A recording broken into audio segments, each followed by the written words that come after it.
Okay. आज का अपना टॉपिक है फर्टिलाइजेशन, रिप्रोडक्टिव सिस्टम मैंने करवा दिया, ओव्यूलेशन भी मैंने करवा दिया है रिप्रोडक्टिव के दूसरे पार्ट के अंदर। आज अपने बात करते हैं फर्टिलाइजेशन क्या होता है। तो फर्टिलाइजेशन का मीन्स होता है कि जब ओवम और स्पर्म दोनों कंजुगेट होते हैं या मीट होते हैं, उससे क्या बोलते हैं, दोनों के मीट के प्रोसेस क्या बोलेंगे अपने, फर्टिलाइजेशन बोलेंगे। और फर्टिलाइजेशन होता कहाँ पे है, तो इसकी लोकेशन, ये बड़ा ही इंपॉर्टेंट क्वेश्चन है, काफ़ी एग्जाम के अंदर पूछा जाता है कि फर्टिलाइजेशन की साइट कौन सी है। तो फर्टिलाइजेशन होता है एम्प्यूला पार्ट के, ampulla of fallopian tube, fallopian tube के एम्प्यूला पार्ट के अंदर फर्टिलाइजेशन होता है, जिसके अंदर ओवम और स्पर्म दोनों क्या होंगे, एक दूसरे के साथ मिलेंगे, जिसे जाइगोट बनेगा। क्लियर भाई। अब अपने बात करते हैं कि कई बार फर्टिलाइजेशन जैसे इसके अंदर हो जाता है एम्प्यूला पार्ट के अंदर, तो कई बार यहीं पे इम्प्लांट हो जाता है, जिसे एक्टोपिक प्रेगनेंसी भी बोल सकते हैं, जिसे ट्यूबिल प्रेगनेंसी भी बोल सकते हैं, एक्टोपिक और ट्यूबिल प्रेगनेंसी। तो इसकी बात अपने बाद में कर लेंगे कि एक्टोपिक प्रेगनेंसी क्या होती है, क्योंकि एक्टोपिक प्रेगनेंसी क्या है, किस कोज से होती है, उसका मैनेजमेंट क्या करेंगे, ठीक है, नर्सिंग मैनेजमेंट क्या करेंगे, मेडिकल और सर्जिकल मैनेजमेंट क्या करेंगे, ये अलग से टॉपिक है, इसकी अलग से क्लास लेंगे। तो फर्टिलाइजेशन के अंदर देखो, सबसे पहले फर्टिलाइजेशन होता किस प्रकार है और इसका क्या प्रोसेस रहता है। तो फर्टिलाइजेशन के अंदर अगर बात करें तो इस प्रकार मान लो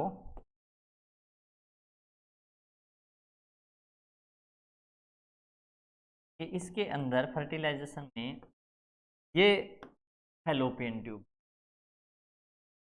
यहाँ पे ये मान लो यूट्रस की, और मान लो ये है फैलोपियन ट्यूब और ये एम्पुला पार्ट है।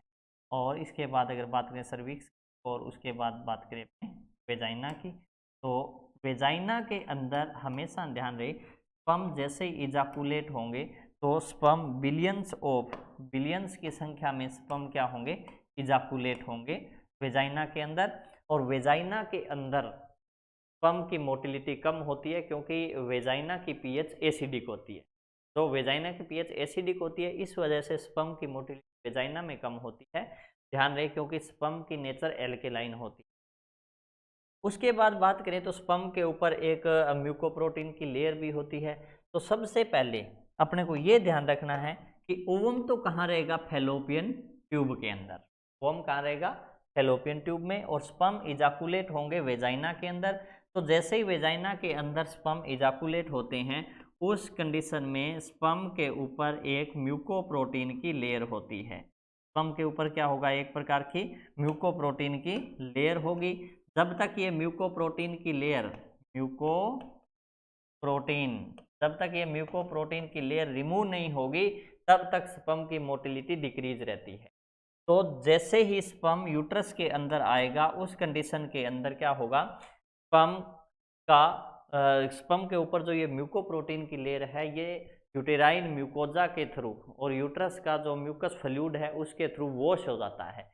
जैसे ये वॉश होगा तो ये म्यूकोप्रोटीन की लेयर रिमूव हो जाती है, जिससे स्पर्म की मोटिलिटी इंक्रीज होती है। स्पर्म की मोटिलिटी इंक्रीज होगी और वो क्या करेगा, स्पर्म के ओवम के साथ अच्छे से अटैच हो पाता है। ओवम के साथ क्या हो जाएगा, अटैच हो सकता है, या उसे कह सकते हैं कि ये क्या करेगा, फर्टिलाइज करने में एबल हो जाता है, फर्टिलाइज करने में एबल हो जाएगा स्पर्म।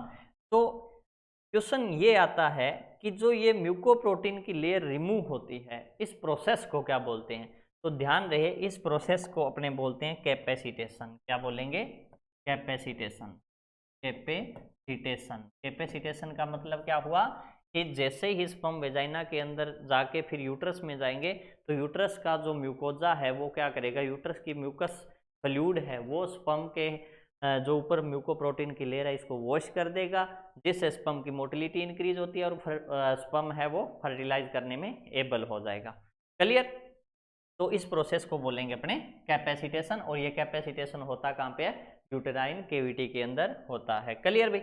उसके बाद धीरे धीरे ये जिस स्पर्म का कैपेसिटेशन सबसे पहले हो जाता है, जिस स्पर्म का कैपेसिटेशन सबसे पहले हो जाता है, वो स्पर्म सबसे ज़्यादा मोटिलिटी करेगा और मोटिलिटी करके वो किधर जाएगा, ओवम की साइड, जिस फैलोपियन ट्यूब के अंदर ओवम है उस साइड जाएगा।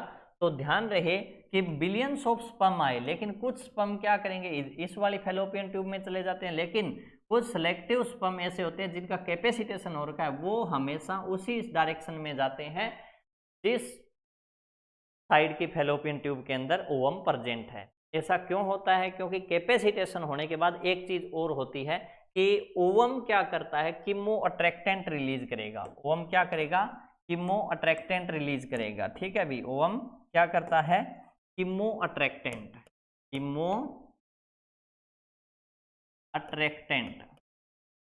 तो कीमो अट्रैक्टेंट एक इस प्रकार की मान लो परफ्यूम है जिससे स्पर्म को तुरंत पता चल जाएगा कि ओवम किस साइड है।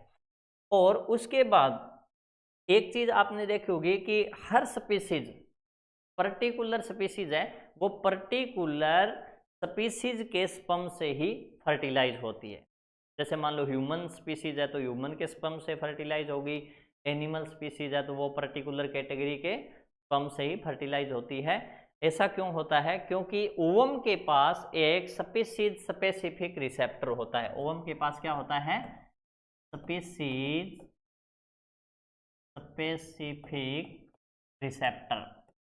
ये हर स्पीसीज के ओवम के पास होता है जिससे वो पर्टिकुलर स्पीसीज के स्पर्म से ही फर्टिलाइज होती है। इस चीज का अपने को ध्यान रखना है। क्लियर भी।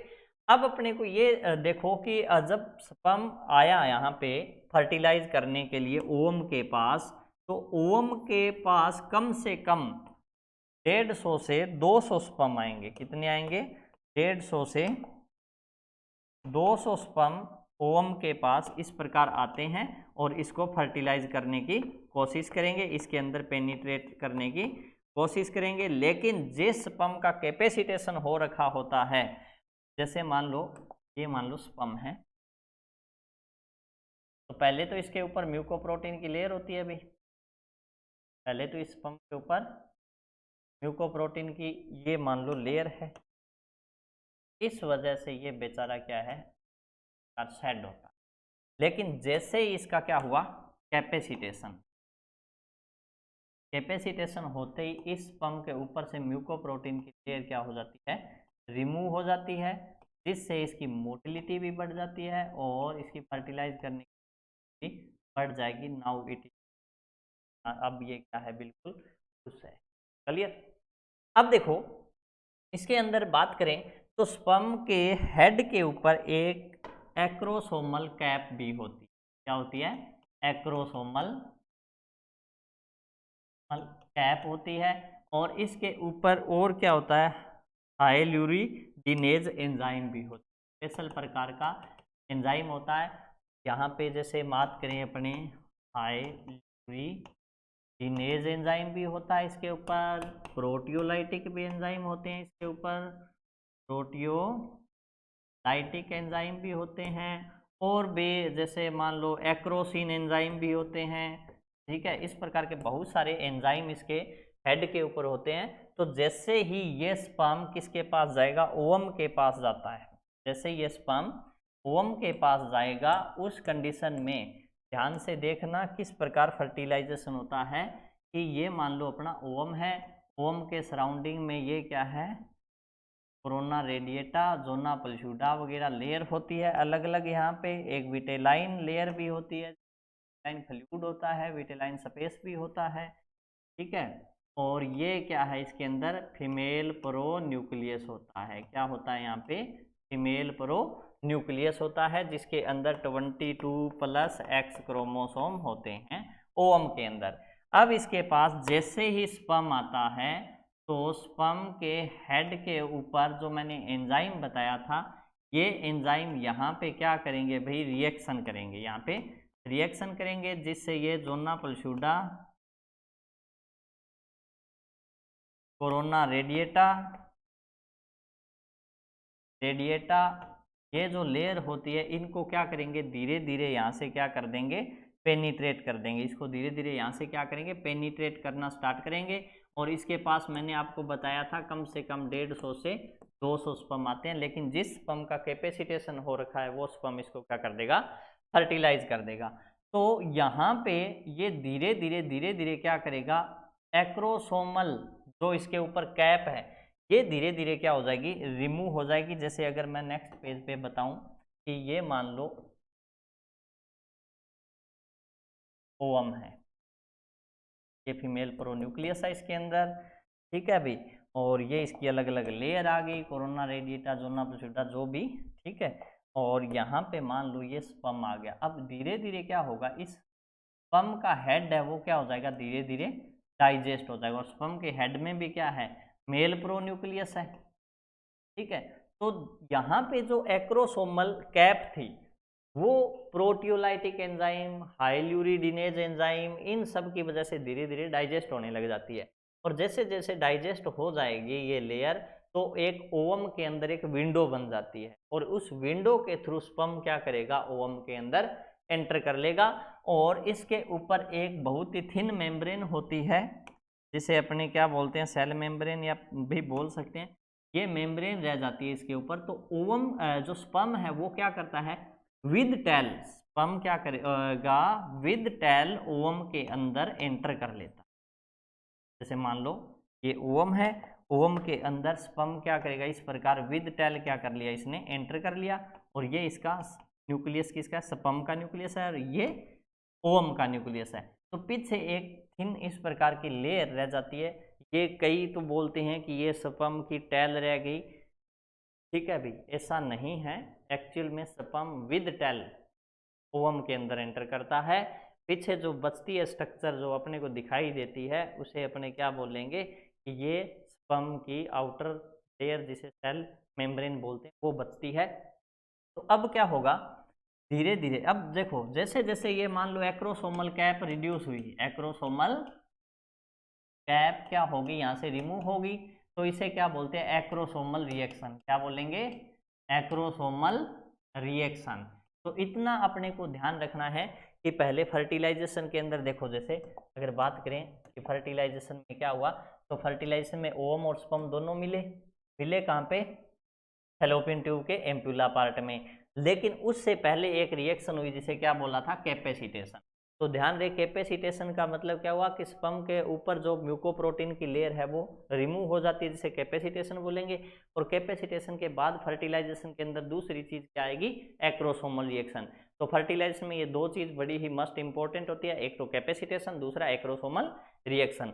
अपने को इतना ध्यान रखना है कि कैपेसिटेशन तो कहाँ पे हुआ, यूट्राइन केविटी के अंदर हो रहा है, लेकिन एक्रोसोमल रिएक्शन कहाँ हो रही है, जहां ओवम है, मींस फैलोपियन ट्यूब के अंदर हो। क्लियर। जैसे ही एक्रोसोमल रिएक्शन कंप्लीट हुई, उसके बाद जो स्पर्म है वो क्या करेगा, इसके अंदर एंटर कर जाएगा, और दोनों के न्यूक्लियस इस प्रकार क्या है, इकट्ठे हो जाते हैं। जैसे ये मान लो फीमेल प्रोन्यूक्लियस था ओवम का, और ये क्या है, मेल प्रोन्यूक्लियस है स्पर्म का, मेल प्रोन्यूक्लियस, ठीक है। ये दोनों क्या हो जाएंगे, आपस में जुड़ जाते हैं इस प्रकार, और इसकी न्यूक्लियस मेम्ब्रेन है ये धीरे धीरे क्या हो जाएगी, खत्म हो जाती है। तो दोनों के जैसे 22+X क्रोमोसोम तो किसके आगे, ओवम के आगे, और 22+X क्रोमोसोम, या फिर इसमें Y भी आ सकता है, वो डिपेंड करेगा कि स्पर्म X वाला आया या Y वाला आया। तो ये दोनों मिलके क्या हो जाएंगे, एक बन जाता है, एक न्यूक्लियस बन जाता है, जिसे अपने क्या बोल देंगे, जाइगोट बोल देंगे। क्या बोल देंगे, जाइगोट। क्लियर। या फिर उससे पहले इसे क्या बोलेंगे, फर्टिलाइज्ड ओवम, ठीक है। या फिर इसका दूसरा नाम क्या होता है, डेफिनेटिव ओवम। एक्चुअल में ना पहले तो ये फर्टिलाइज ओवम और डेफिनेटिव ओवम की फॉर्म में रहता है, बाद में ये किस में कन्वर्ट हो जाएगा, जाइगोट के अंदर। जैसे ही सेल डिवीजन स्टार्ट हुआ उस टाइम ये किस में कन्वर्ट हो जाएगा, जाइगोट के अंदर। तो इतनी बात समझ में आई। इसे क्या बोलते हैं, फर्टिलाइजेशन। और फर्टिलाइजेशन अपने को इतना ध्यान रखना है कि फर्टिलाइजेशन होता कहाँ पे है, फैलोपियन ट्यूब के एम्पुला पार्ट के अंदर होता है।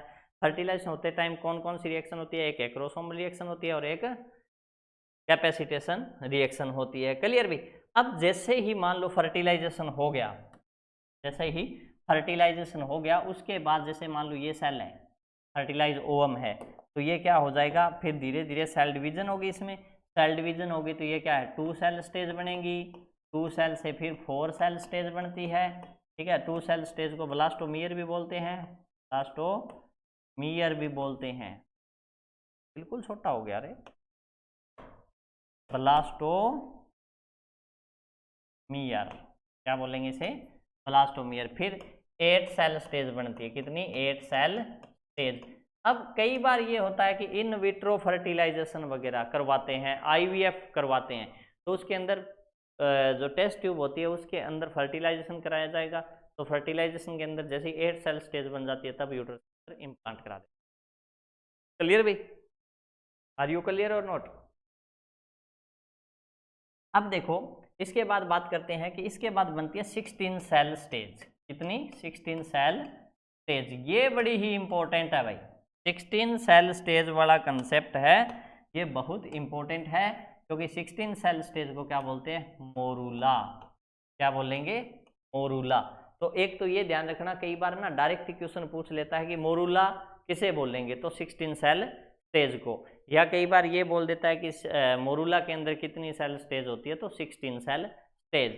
तो ये जैसे मोरूला बनेगा, ये मोरूला इस प्रकार की स्ट्रक्चर होती है, छोटी छोटी मोरूला बन गया, और इसके सराउंडिंग में इस प्रकार क्या है, लेयर होती है। तो जैसे ही फैलोपियन ट्यूब के अंदर मोरूला बनेगा, जैसे ही फैलोपियन ट्यूब के अंदर मोरूला बनता है, तो मोरूला क्या करेगा, इस प्रकार ध्यान रहे कि ये मान लो यूट्रस है, ये यूट्रस की फैलोपियन ट्यूब है, इसके अंदर से 2 सेल स्टेज, 4 सेल स्टेज, फिर 8 सेल स्टेज, फिर 16 सेल स्टेज, जिसे क्या बोल दिया आपने, मोरूला बोल दिया। ये मोरूला फोर्थ डे किस में एंटर कर लेगा, enter in uterine cavity, uterine cavity.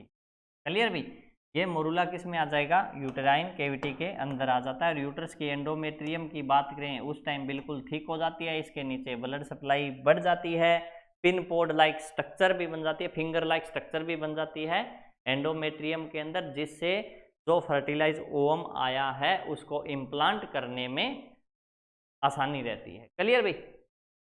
तो एक तो ये क्वेश्चन पूछा जाता है कि मोरूला फैलोपियन ट्यूब से यूट्राइन केविटी में कब आता है, तो यूट्राइन केविटी में आएगा मोरूला कितने दिन, 4th डे। और अब जब मोरूला इसके सराउंडिंग में आता है तो इसके ऊपर ना एक स्पेशल प्रकार की ना लेयर भी होती है, जिसे जोना पल्स्यूडा बोलते हैं। क्या बोलेंगे, जोना पल्स्यूडा, क्या बोलेंगे, जोना पल्स्यूडा। आगे बात सुनिए, इस जोना पल्स्यूडा की सुन लो। अब क्या होता है कि ये मान लो यूट्रस,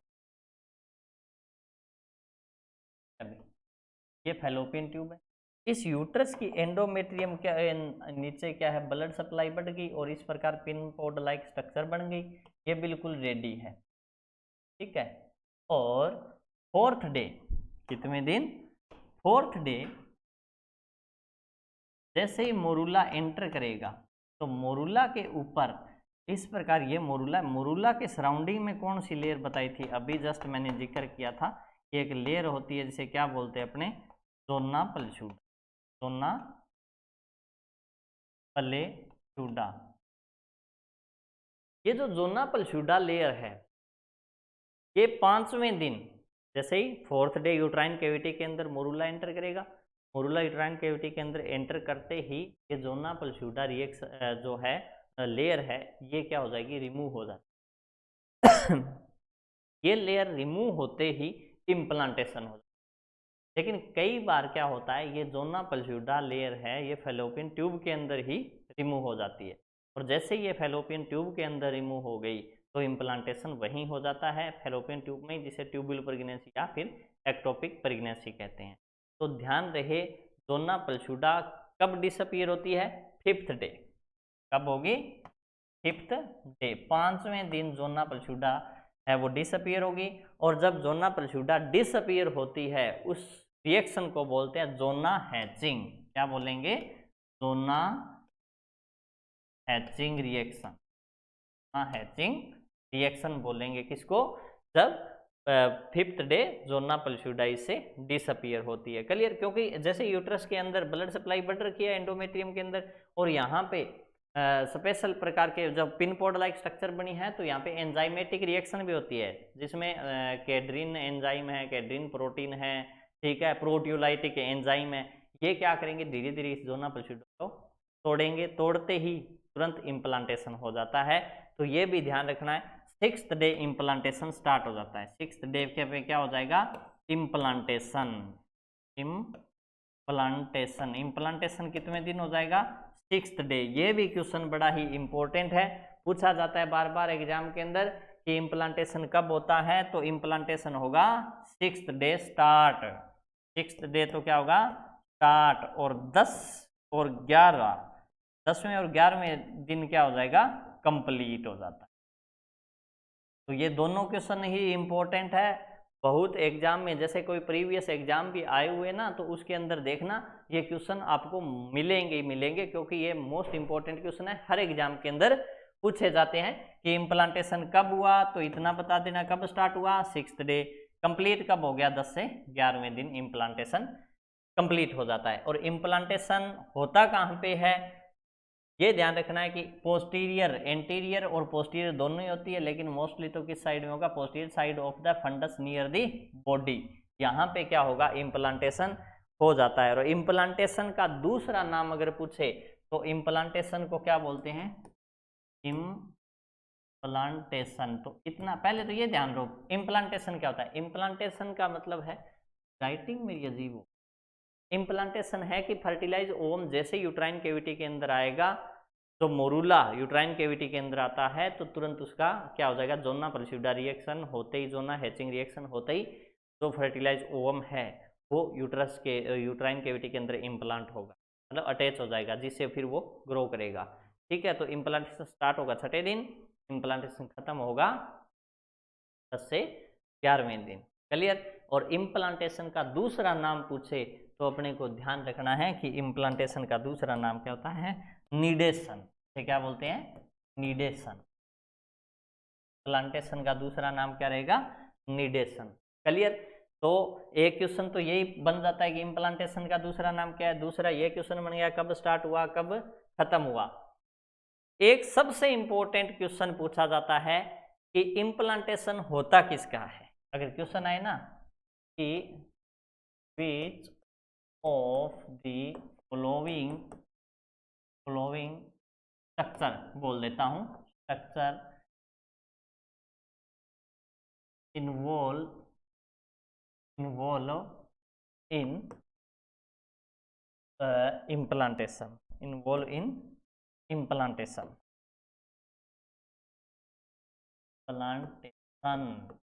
और ऑप्शन में आपके पास आ गया, एक आ गया मोरूला, क्या बोल दिया, मोरूला का होगा, या फिर ब्लास्टोसिस्ट का होगा, या फिर तीसरा आ गया ट्रोफोब्लास्ट का होगा, या फिर चौथा ऑप्शन आ गया सिनसाइटोट्रोफोब्लास्ट।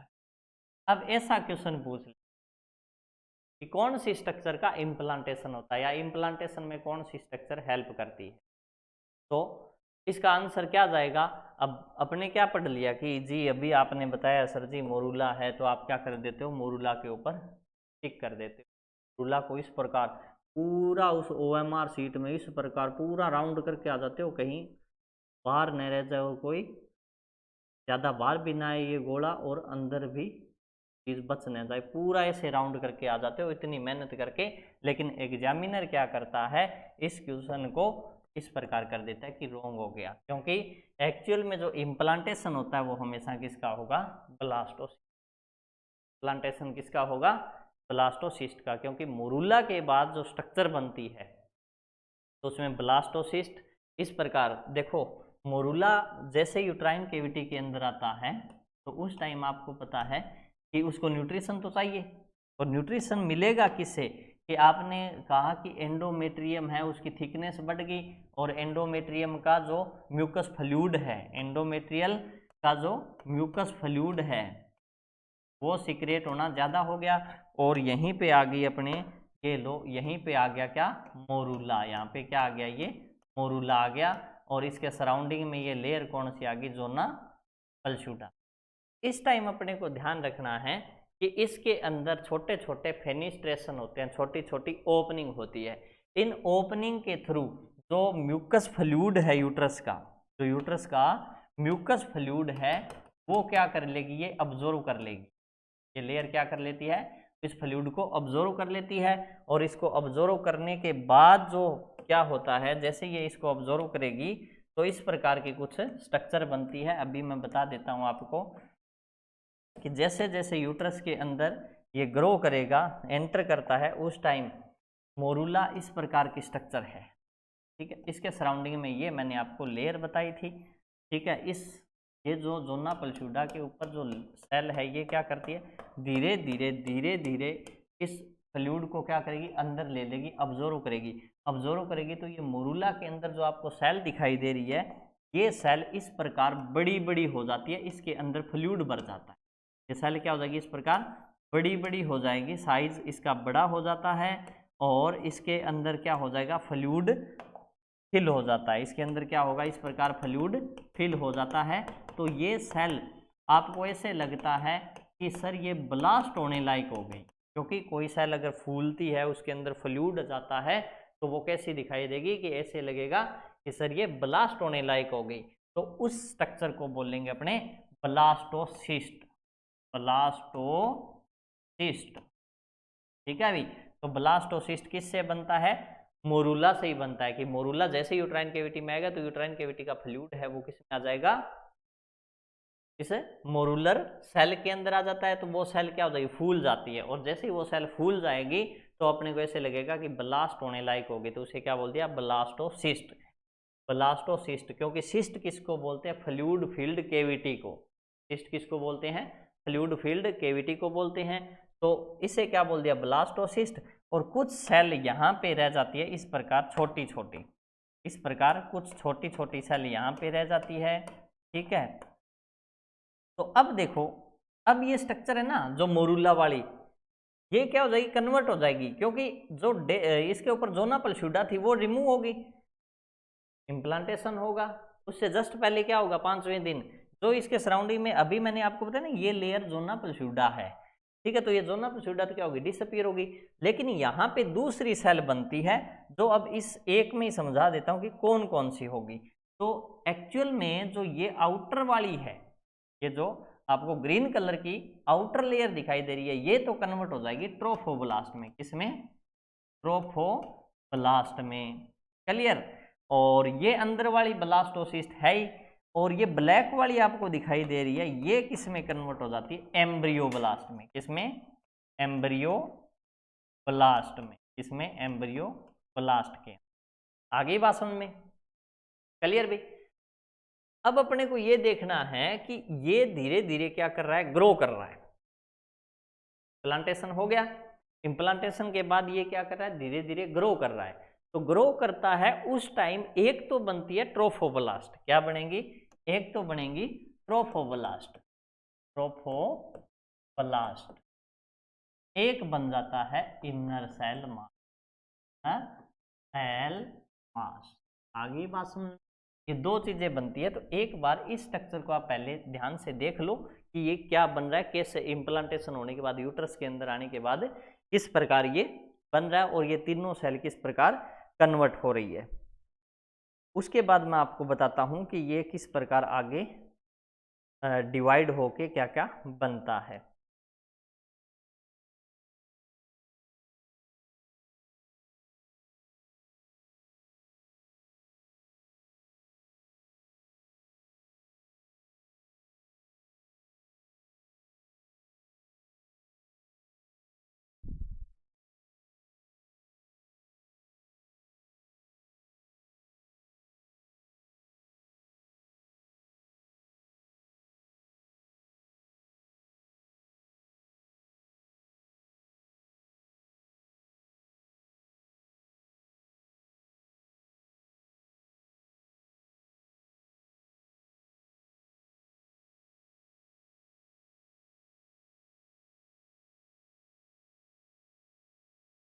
ओके, अब देखो, अगर इसको देख लिया कि ट्रोफोब्लास्ट किस प्रकार कन्वर्ट होते हैं, तो जरा ध्यान से देखो कि एक तो बनी ट्रोफोब्लास्ट और एक बड़ा इनर सेल मास। अब इस इनर सेल मास से बनता है फीटस। क्या बनेगा? फीटस। इनर सेल मास से क्या बनता है? फीटस बनता है। और ट्रोफोब्लास्ट है, इससे बनेगा, जैसे अगर बात करूं प्लासेंटा। प्लासेंटा किससे बनेगी? ट्रोफोब्लास्ट से। के बाद अगर बात करें अम्बिलिकल कॉर्ड, फ्रोंटोसम वगैरह बनते हैं अम्बिलिकल, तब बताऊँ क्या फनिस बोलते हैं अम्बिलिकल कॉर्ड का दूसरा नाम। और उसके बाद ये बनती है एमनियोन्स की बनी होती है, और कोरियोन। ये जो स्ट्रक्चर है, इतनी स्ट्रक्चर ये तो किससे बनेंगी? ट्रोफोब्लास्ट से। और इनर सेल मास से क्या बन जाएगा? इनर सेल मास से बनेगा फीटस। क्लियर? अब बाद में ये क्या कह रहा है कि आगे जाके ये ट्रोफोब्लास्ट भी 2 सेल के अंदर कन्वर्ट हो, ट्रोफोब्लास्ट भी आगे जाके 2 पार्ट के अंदर डिवाइड हो जाता है। और 2 पार्ट के अंदर से एक तो बन जाता है साइटोट्रोफोब्लास्ट, एक बन जाएगी सिनसाइटोट्रोफोब्लास्ट। सिनसाइटोट्रोफोब्लास्ट। ये काम हो जाता है 9 से 10 दिन में। जैसे इम्प्लांटेशन खत्म हुआ, इम्प्लांटेशन तो ब्लास्टोसिस्ट का स्टार्ट होना था, 6ठे दिन ही हो गया। उसके बाद ये ट्रोफोब्लास्ट और इनर सेल मास बना। फिर 9 से 10 दिन में क्या बन गई? सिनसाइटोट्रोफोब्लास्ट और साइटोट्रोफोब्लास्ट बन गई। 2 सेल बन, 2 लेयर बन गई। क्लियर? अब देखो यहां से एक सबसे इंपॉर्टेंट क्वेश्चन पूछा जाता है कि सिनसाइटोट्रोफोब्लास्ट करती क्या है? तो ये ध्यान रहे, सिनसाइटोट्रोफोब्लास्ट HCG हार्मोन बनाती है। कौन सा हार्मोन? HCG। HCG बोले तो ह्यूमन कोरियोनिक गोनेडोट्रोपिन, जो भी बोलो आप, HCG हार्मोन को फुल फॉर्म आपको पता होना चाहिए। तो HCG हार्मोन कौन बनाएगा? सिनसाइटोट्रोफोब्लास्ट। मोस्ट इंपॉर्टेंट क्वेश्चन है, ठीक है भाई। दूसरा ये पूछा जाता है कि तो यूरिन के अंदर या ब्लड के अंदर अपने HCG हार्मोन को कब चेक कर सकते हैं? तो जैसे ही प्लस ये जो सिनसाइटोट्रोफोब्लास्ट बन गई, तभी HCG हार्मोन सीक्रेट होना स्टार्ट हो जाएगा। तो 9 से 10 दिन के अंदर ही अपने क्या कर सकते हैं? HCG को डिटेक्ट कर सकते हैं। HCG को, हार्मोन को डिटेक्ट कर सकते हैं कितने दिन? 9 से 10 दिन के अंदर अंदर। तो ये दोनों ही चीजें, दोनों ही क्वेश्चन इंपॉर्टेंट है कि HCG हार्मोन बनेगा किससे? सिनसाइटोट्रोफोब्लास्ट सेल से। और डिटेक्ट कब कर सकते हैं? 9 से 10 दिन। क्लियर? अब अपने बात करते हैं कि किस प्रकार जो ट्रोफोब्लास्ट सेल है, इम्प्लांटेशन तो हो गया, इम्प्लांटेशन के बाद प्लासेंटा किस प्रकार बनेंगी। तो अभी अपने चलते हैं प्लासेंटा की तरफ। तो इतनी बात समझ में आ गई होगी आपके। बाकी HCG हार्मोन के बारे में ना कई बार क्वेश्चन पूछ लेते हैं, चलो मैं यही कर देता हूँ क्लियर। HCG, ठीक है, हार्मोन। तो HCG हार्मोन बनता तो किससे है भाई? ये तो मैंने आपको बता दिया, HCG हार्मोन बनेगा किससे? सिनसाइटोट्रोफोब्लास्ट से। उसके बाद एक तो ये क्वेश्चन पूछा जाता है। और HCG अपने डिटेक्ट कब कर सकते हैं? तो डिटेक्ट करेंगे अपने 9 से 10 डे के ऊपर HCG हार्मोन को डिटेक्ट कर सकते हैं। उसके बाद ये पूछ लेता है कि HCG हार्मोन का पीक लेवल कब होता है। तो पीक लेवल की बात करें HCG हार्मोन की, तो HCG hormone pregnancy time 2 time में बढ़ता है। एक तो बढ़ता है 60 से 70 दिन के अंदर अंदर पीक लेवल पे होता है, एक लास्ट ट्राइमेस्टर के अंदर भी बढ़ जाता है, ठीक है अभी। उसके बाद ये पूछा जाता है कि HCG हार्मोन का plasma half life, plasma half life कितना होता है HCG का? तो HCG का प्लाज्मा हाफ लाइफ होता है 24 से 36 घंटे। कितना होगा? 24 से 36 घंटे। अब ये पूछ लेता है HCG हार्मोन ज़्यादा किस में मिलेगा, इंक्रीज किस में मिलता है? तो HCG हार्मोन इंक्रीज, जैसे मान लो ट्विन प्रेगनेंसी है, ट्विन प्रेगनेंसी है तो उस केस में बढ़ा हुआ मिलेगा। HCG हार्मोन कम किस में मिलेगा? तो ये ध्यान रखना है अपने को, एक्टोपिक प्रेगनेंसी हो ना, एक्टोपिक प्रेगनेंसी हो या अबॉर्शन हो जाए तो HCG हार्मोन आपको कम मिलेगा। और क्वेश्चन HCG हार्मोन से ये भी पूछ सकता है कि HCG हार्मोन अपने कब डिटेक्ट कर सकते हैं, ये बात आ गई। सिनसाइटोट्रोफोब्लास्ट से रिलीज होता है, ये बात आ गई। पीक लेवल पे कब होता है, तो ये ध्यान रखना है। प्लाज्मा हाफ लाइफ कितना होता है, ये ध्यान रखना है। और HCG हार्मोन किस में इंक्रीज मिलेगा, तो ट्विंस प्रेगनेंसी में इंक्रीज मिलेगा। और HCG हार्मोन अगर बात करें कि डिक्रीज किस में मिलता है या कम किस में मिलता है, तो वो किस में मिलेगा, एक्टोपिक प्रेगनेंसी के अंदर मिलता है। और अगर HCG हार्मोन से और क्वेश्चन की बात करें तो ये भी पूछ लेता है कि HCG हार्मोन है वो ब्लड से कब डिसअपीयर हो जाता है, डिसअपीयर फ्रॉम ब्लड, मदर के ब्लड से HCG हार्मोन कब डिसअपीयर हो जाता है, ये भी क्वेश्चन पूछ लेता है। तो इसका भी अपने को ध्यान रखना है कि HCG हार्मोन कब डिसअपीयर हो जाएगा, तो ये है ना आफ्टर डिलीवरी 2 वीक, 2 वीक के बाद है HCG हार्मोन है वो इससे क्या हो जाएगा, डिसअपीयर हो जाएगा मेटरनल ब्लड से। ठीक है भाई। उसके बाद और बात करें तो HCG हार्मोन से क्या क्वेश्चन पूछा जाता है कि HCG हार्मोन करता क्या है। तो आपको पता है HCG हार्मोन है ना, HCG हार्मोन क्या करेगा, जो मैंने ओव्यूलेशन टाइम आपको बताया था कि कार्पस ल्यूटियम बनती है, उस कॉर्पस ल्यूटियम को क्या करेगा, न्यूट्रिशन देगा। ठीक है, क्या करता है, उस कॉर्पस ल्यूटियम को न्यूट्रिशन देता है, जिससे कॉर्पस ल्यूटियम कंटिन्यूअस 3 महीने तक क्या करेगी, प्रोजेस्टेरोन हार्मोन इंक्रीज करवाती है, जिससे प्रेगनेंसी मेंटेन रहती है, प्रेगनेंसी मेंटेन रहती है। आगे बात सुनिए। तो HCG हार्मोन के बारे में ना इतने क्वेश्चन पूछे जा सकते हैं, और ये ना लगभग पूछे ही जाते हैं एग्जाम में, किसी ना किसी एग्जाम में आ ही जाता है। तो अपने को इतना थोड़ा सा HCG हार्मोन के बारे में ध्यान रखना है भी, HCG हार्मोन होता क्या है। क्लियर भी। उसके बाद देखो अपने बैक चलते हैं, जो मैंने आपको यहां बताया था कि साइटोट्रोफोब्लास्ट बन गई और एक सिनसाइटोट्रोफोब्लास्ट बन जाती है। ये करती क्या है आगे, तो मान लो अपने बात करें, ये हो गया यूट्रस, और यूट्रस के अंदर अगर बात करें कि यहाँ पे ये एंडोमेट्रियम है, ये एंडोमेट्रियम है। और आपको पता है प्रेगनेंसी मान लो जाती है ना, फर्टिलाइजेशन बाद इम्प्लांटेशन होने के बाद, तो एंडोमेट्रियम है वो किस में कन्वर्ट हो जाती है, डेसिडुआ में। तो प्रेग्नेंट यूट्रस की एंडोमेट्रियम को क्या बोलेंगे, डेसिडुआ बोलते हैं। और डेसिडुआ बाद में 3 टाइप में होती है।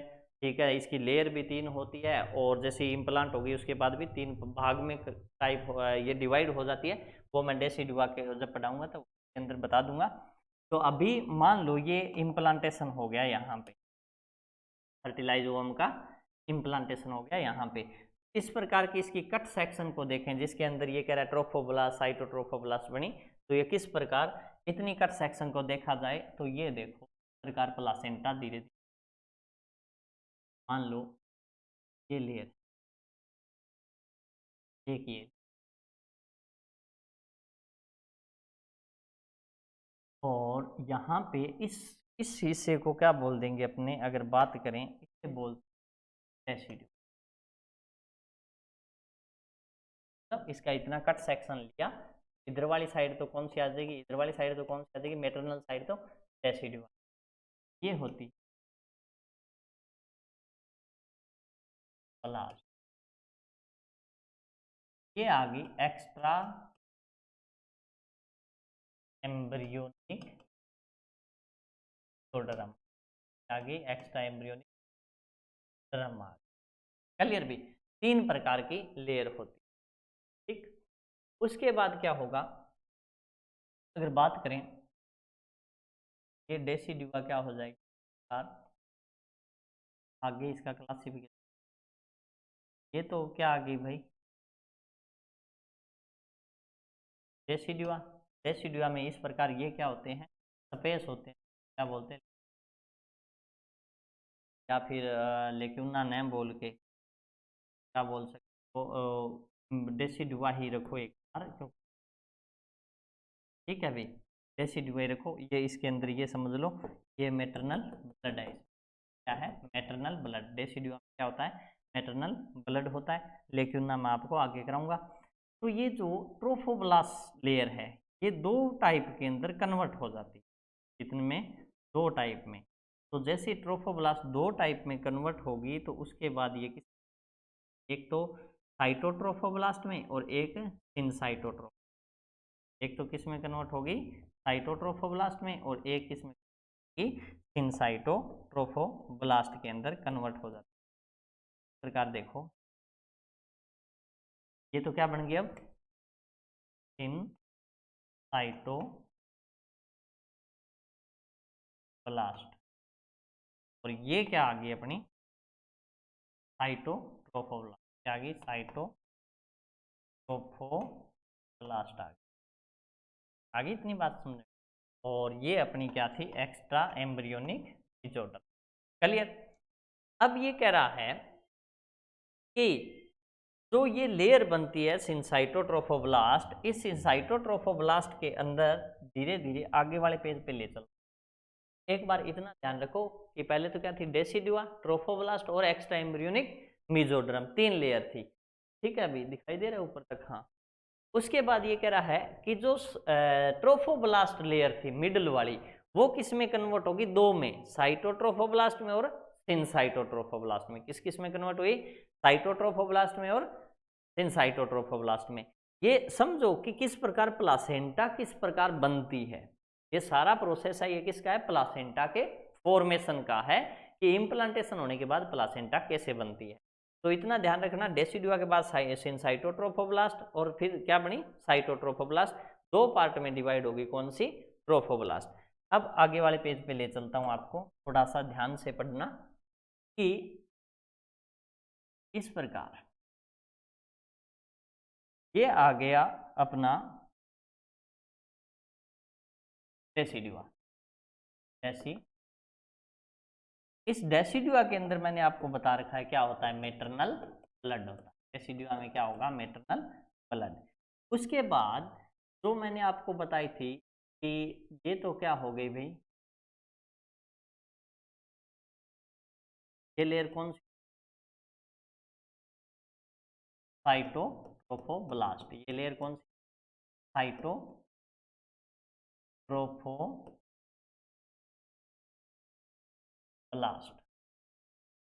अब जो ये है सिनसाइटोट्रोफोब्लास्ट, कौन सी, सिनसाइटोट्रोफोब्लास्ट। इस सिनसाइटोट्रोफोब्लास्ट के अंदर इस प्रकार छोटे छोटे क्या बनेंगे, लेक्यूना बनेंगे। इस प्रकार क्या बन जाएंगे, लेक्यूना बन जाते हैं छोटे छोटे। इस क्लियर, इन्हें क्या बोल दिया, लेक्यूना। क्या बोल दिया, लेक्यूना। और ये लेक्यूना इस प्रकार डिवाइड हो जाते हैं किससे, ट्रेबिकुलाई से। किससे डिवाइड हो जाएंगे, एक दूसरे से। लेक्यूना है अलग अलग बनेंगे, एक दूसरे से सेपरेट रहेंगे। वो सेपरेट किसके थ्रू रहेंगे, ट्रेबिकुला के थ्रू। किसके थ्रू, ट्रेबिकुलाई के थ्रू क्या हो जाएंगे, ये एक दूसरे से अलग अलग हो जाते हैं। क्लियर भी।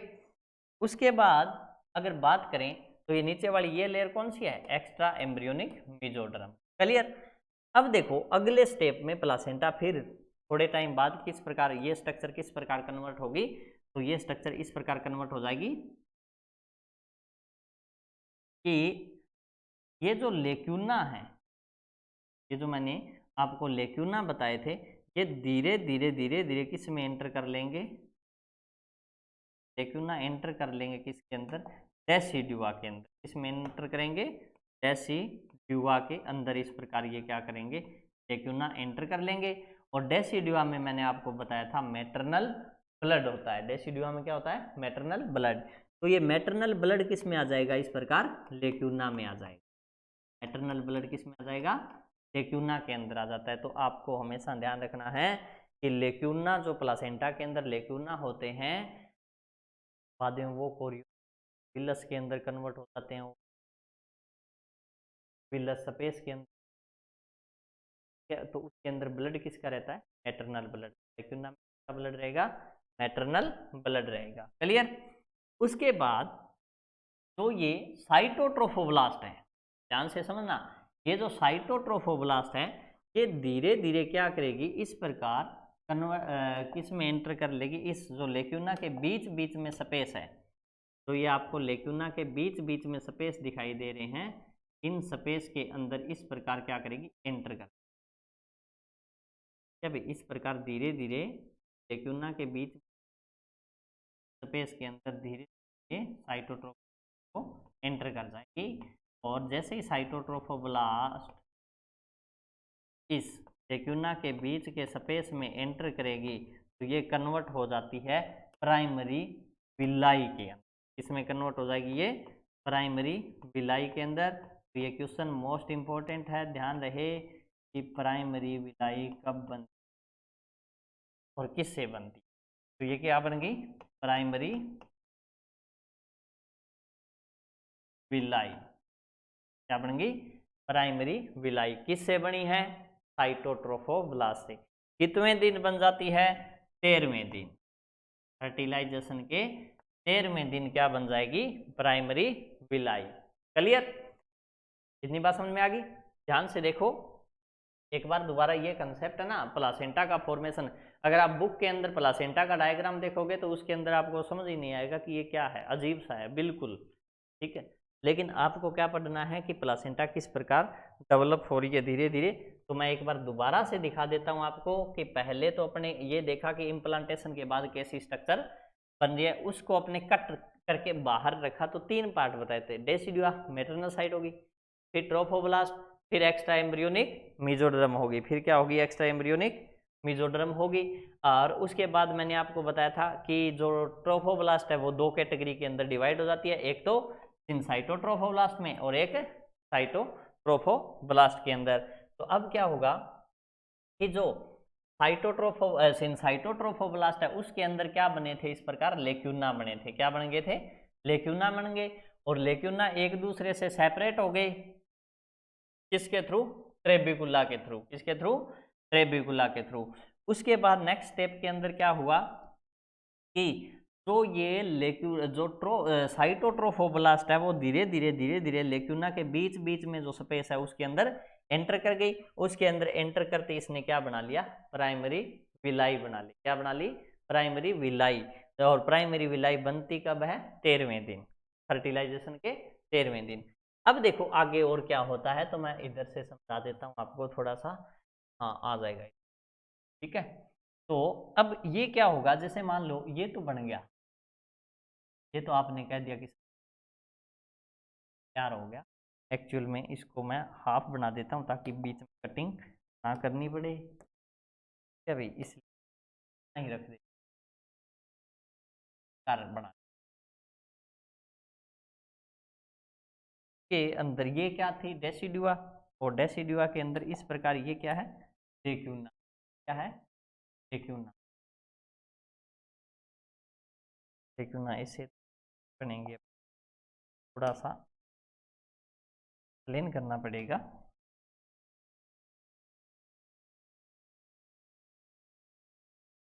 इसके बीच बीच में मैंने यहाँ बनाए,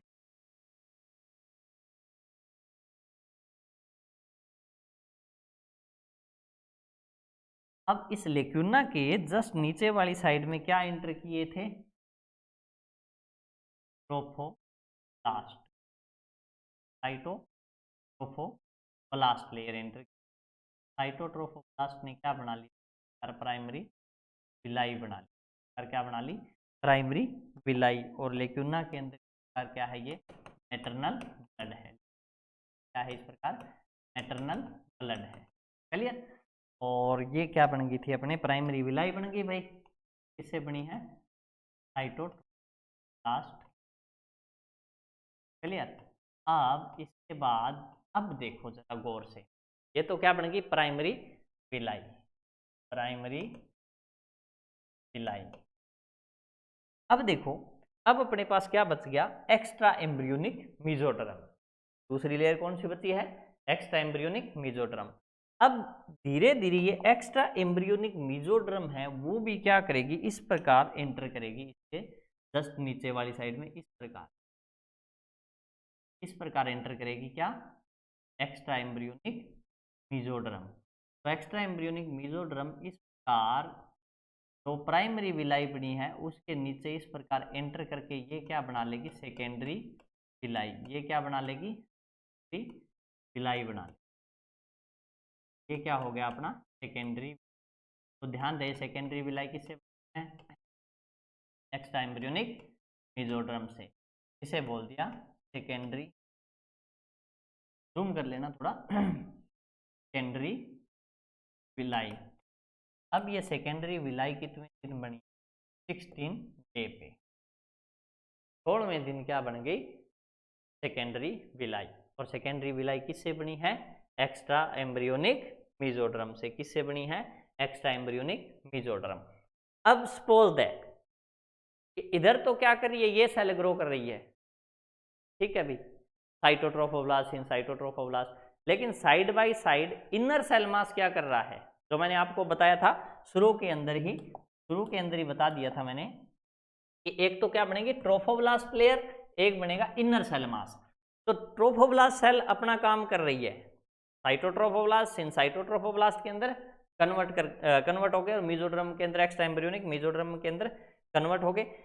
एक्चुअल में extra embryonic mesoderm inner cell का पार्ट होता है। और साइड बाय साइड क्या बन रही है? इनर सेल मास बन रहा है। साइड बाय साइड क्या बन रहा है? Inner cell mass. अब देखो इसके अंदर ये क्या कह रहा है कि जैसे जैसे इनर सेल मास बन रहा है उस सिचुएशन के अंदर इधर क्या है? धीरे धीरे फिटस भी ग्रो कर रहा है। इधर धीरे धीरे क्या ग्रो कर रहा है? फिटस भी ग्रो कर रहा है। आगे बात समझ में? ये मान लो अपना टेम्परेरी सा फिटस है। अब फिटस का ये मान लो हार्ट है, ठीक है। तो हार्ट से क्या निकली? एरोटा।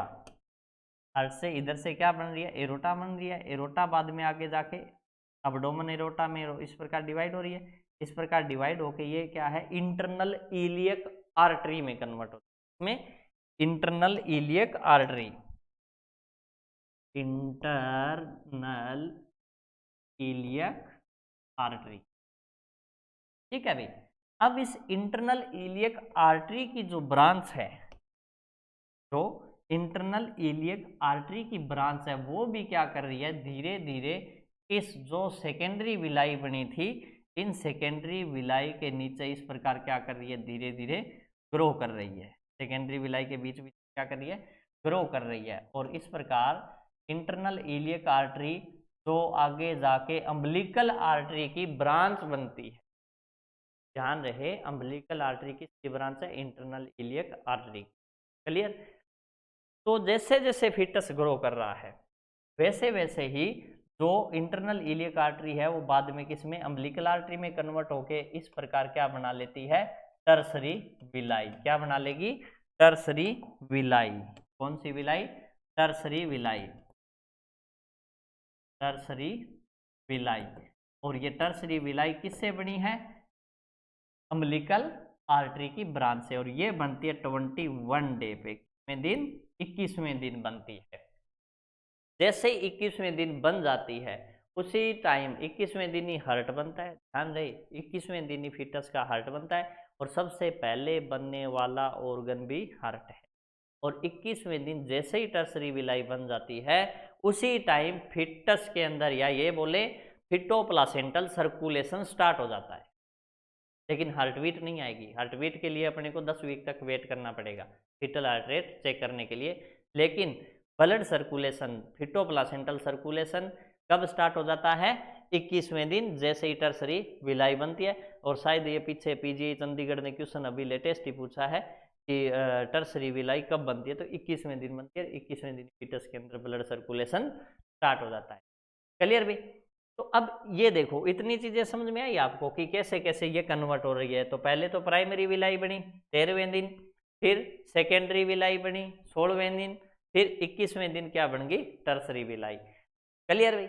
अब आ जाओ इसी चैप्टर को अपने आगे वाले पेज पे ले चलते हैं। तो थोड़ा सा एक बार मैं रिवाइज करा देता हूँ कि प्लासेंटा का डेवलपमेंट कैसे होता है। तो शुरू में 3 लेयर ही होती है, डेसिडुआ, ट्रोफोब्लास्ट और एक्स्ट्रा एम्ब्रियोनिक मेसोडर्म। बाद में जो ट्रोफोब्लास्ट है वो 2 कैटेगरी में डिवाइड होगी, एक तो साइटोट्रोफोब्लास्ट में और एक साइटोट्रोफोब्लास्ट के अंदर। क्लियर भी? फिर क्या हुआ? साइटोट्रोफोब्लास्ट है वो 2 में डिवाइड होने के बाद साइटोट्रोफोब्लास्ट और ट्रोफोब्लास्ट, ये जो साइटोट्रोफोब्लास्ट है इन 2 में डिवाइड होने के बाद जो साइटोट्रोफोब्लास्ट है उसमें लेक्यूना बनेंगे। लेक्यूना ट्रेबिकुला के थ्रू सेपरेट हो जाएंगे। फिर वो लेक्यूना जैसे जैसे ग्रो करेंगे तो वो क्या करेंगे, डेसिडुआ को पेनिट्रेट कर देंगे, ग्रो करके डेसिडुआ को पेनिट्रेट करते ही इस लेक्यूना में किसका ब्लड आ जाएगा, मैटरनल ब्लड आ जाता है। और इस लेक्यूना के बीच बीच में जो स्पेस है उसके अंदर जो ट्रोफोब्लास्ट है वो एंटर करके क्या बना लेगी, प्राइमरी विलाई। फिर जो नीचे क्या बची, जिसका आपने जिक्र कर रहे थे, एक्स्ट्रा एम्ब्रियोनिक मेसोडर्म, ये वाली लेयर, ये जो लेयर है एक्स्ट्रा एम्ब्रियोनिक मेसोडर्म, ये एक्स्ट्रा एम्ब्रियोनिक मेसोडर्म क्या करेगी, प्राइमरी विलाई के जस्ट नीचे जाएगी, जिससे क्या बन जाएगा, सेकेंडरी विलाई, जो बनी 16वें दिन। सेकेंडरी विलाई कब बनी, 16वें दिन। और इधर धीरे धीरे फीटस, थोड़ा सा फीटस का खतरनाक बन गया केस, तो कोई बात नहीं, चलेगा, अपने को समझ।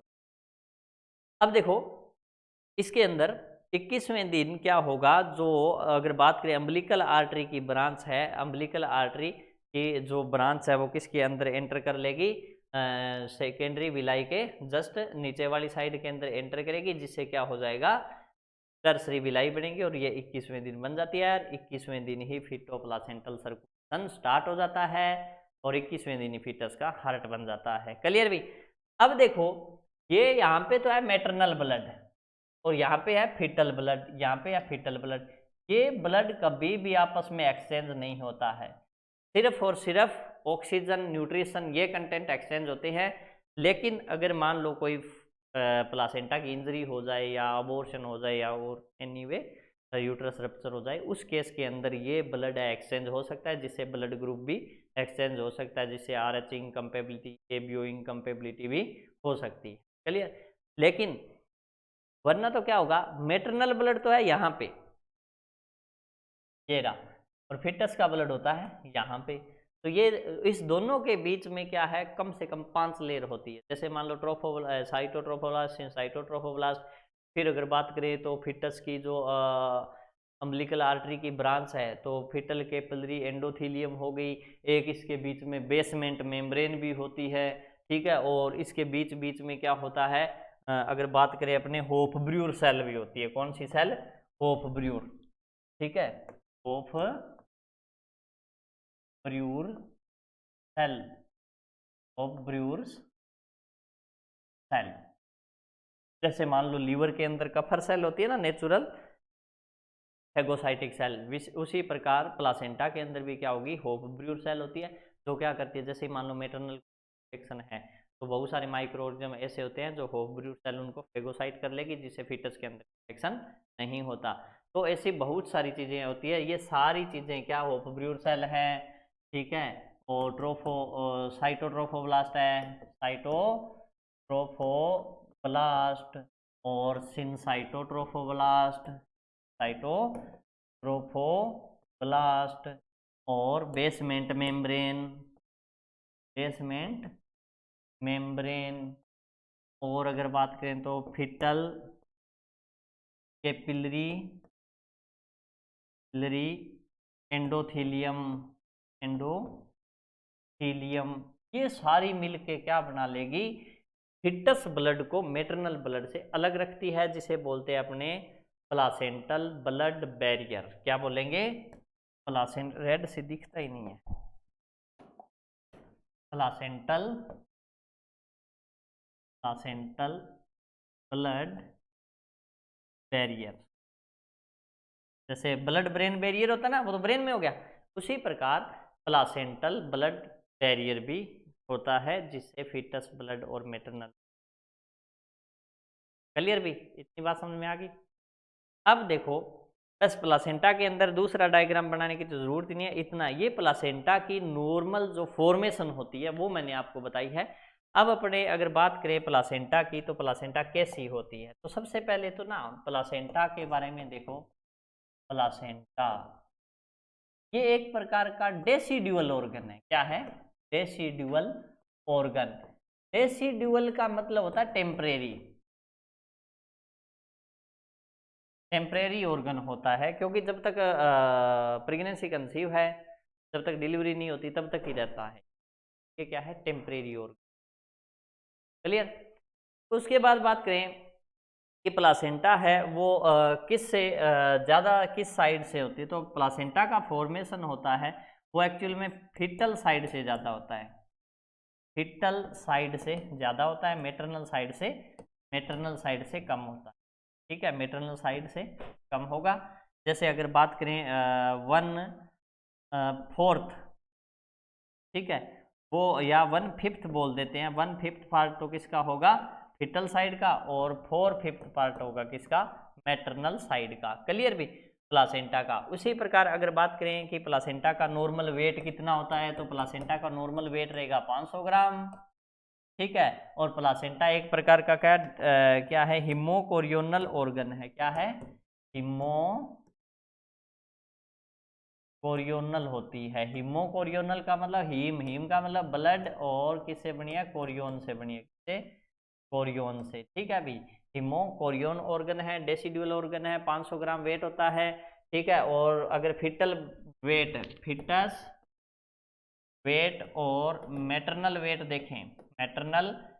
देखें तो फिटस ब्लड का कितना होगा, सॉरी फिटस वेट का और मैटरनल वेट का कितना हो, जो अगर बात करें प्लासेंटा का वेट कितना होता है, मैटरनल वेट नहीं, प्लासेंटल वेट का रेशो क्या होता है, तो इसका रेशो कितना रहेगा, 6:1 इतना रहता है, ठीक है अभी।